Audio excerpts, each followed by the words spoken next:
এখানে গারো আদিবাসীরা মৃত্যুর পর মৃত ব্যক্তির আত্মার কল্যাণে বাড়িতে ও কবরস্থানে বিশেষ প্রার্থনা করে থাকেন।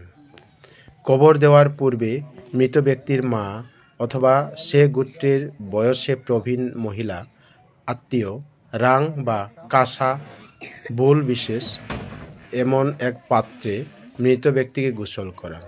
এরপর মৃত ব্যক্তির পক্ষ থেকে একটি 5 হাত সাদা মার্কিন কাপড়ে যে রাং বা কাঁসার বোলে গোসল করানো হয়েছিল তা পেঁচিয়ে বেঁধে দিয়ে ও অন্য একটি 10 হাত মার্কিন কাপড় দিয়ে মৃত ব্যক্তি মানব মা অথবা মহিলা আত্মীয়ের মধ্যে বয়সে প্রবীণ এর পিঠে বেঁধে দিতে হয় এবং কাপড়ের কোণে সাধ্যমতো কিছু টাকা বেঁধে দিতে হয়।